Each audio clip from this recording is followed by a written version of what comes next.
My name is Joe, and today I wanted to talk a bit about the basics of buying land. How do we buy land? There's two major ways to do it, and that's a cash sale or financing. Cash sale is very simple. You put in your down payment, sign some paperwork. Once the full payment is received, we'll go ahead and record the land over to your name. Simple as that. Done. You're now the new owner. Owner financing, it's a little more complicated, but what's nice about it is if you're like most people who don't have a ton of money sitting around to buy land, it's a lot more affordable. All you need is a simple down payment to get started. You sign some paperwork, and we will calculate a monthly price that works for you and your budget, and you just pay it every month, and after so many months, you own the land. Simple as that. Now, let's say you've fallen in love with a piece of land and you want to make sure no one else can grab it. Very simple. All you need to do is put in your down payment.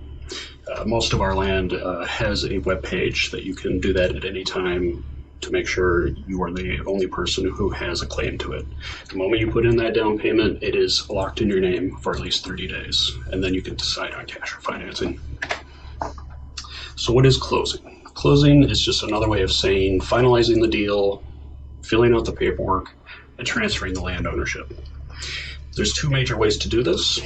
Self-close, aka close in house. We'll go ahead and handle all the paperwork, all the closing, go ahead and transfer it. You don't have to lift a finger. Now, in that case, there are some open ends, but it's also a lot cheaper and faster. However, if need be, you can also go through a title company. They will handle all the paperwork and closing process, but they are more expensive.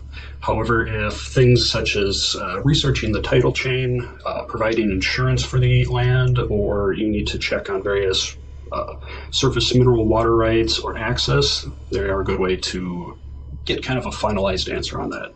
However, before we buy any land, we always research that ourselves, and we'll do our best to disclose that well beforehand. So how do taxes work with land? Unlike house taxes, land is super cheap. Land often costs under $100 a year, depending on the size and the location. This makes it a great investment to be able to hold it long term and improve it. Often you can add some major improvement like a well, which will cause the market price to go up dramatically, but the assessed price, which is the county's way of ranking each property compared to another property, usually doesn't go up that high, and they use that assessed value to determine how much it's taxed. Question is, how do we value land? That's a very tough thing to explain.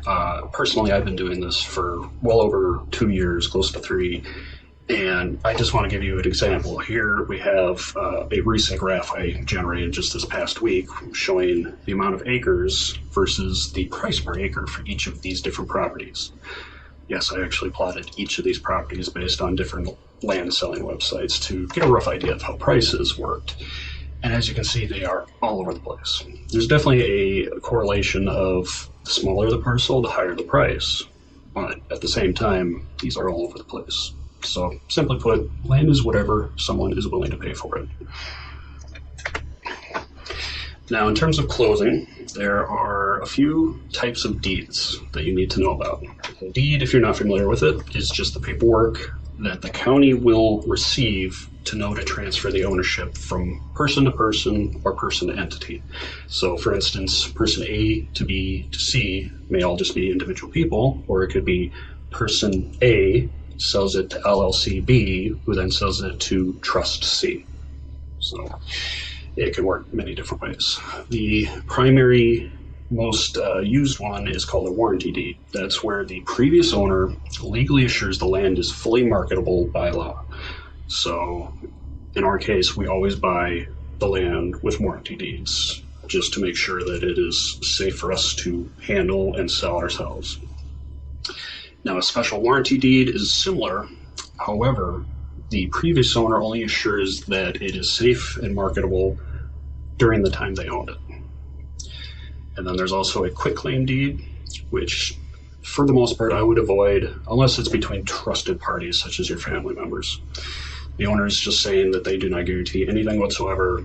It is not lawful if it is fraudulently done, so it is something that we tend to avoid, and we would never sell using a quitclaim deed.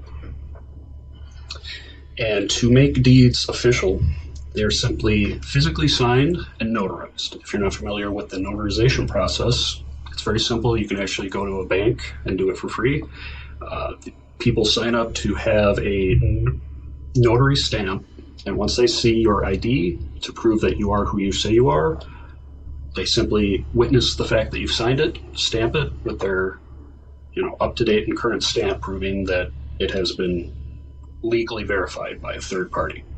And from there, the county will receive the paperwork and they record the transfer of the ownership on file. And when you're looking at a deed, we won't go into too much detail of that, but the grantee is the old owner moving to the grantor, the new owner.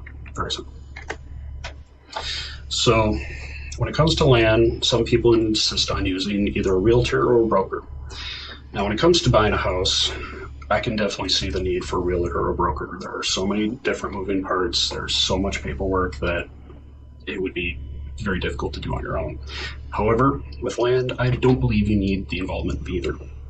Personally, I researched land for less than half a year before I finally felt to the point where I was ready to buy it, personally. There's a lot of nuances, granted, and realtors and brokers can help, but I personally don't use them. The majority of realtors really only know houses first and foremost, and land is a distant second.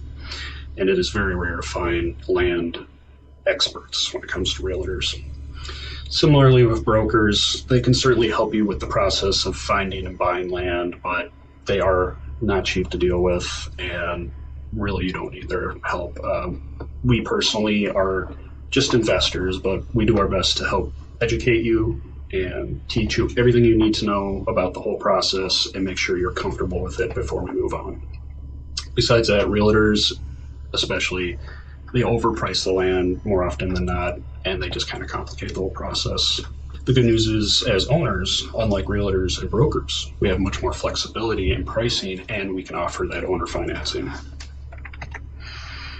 And then a little bit more of the essentials of learning about how to buy land. The legal description and the APN are two very important aspects of every piece of land.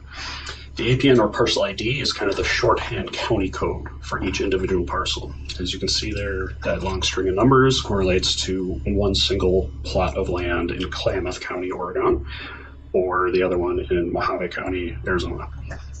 Each land has its own unique APN, parcel ID, but think of it only as a shorthand or a nickname.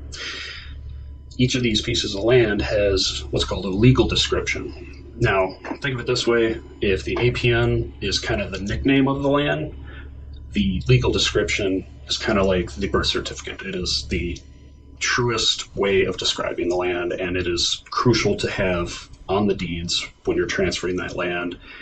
If the legal description is not accurate, it can create all kinds of problems down the road.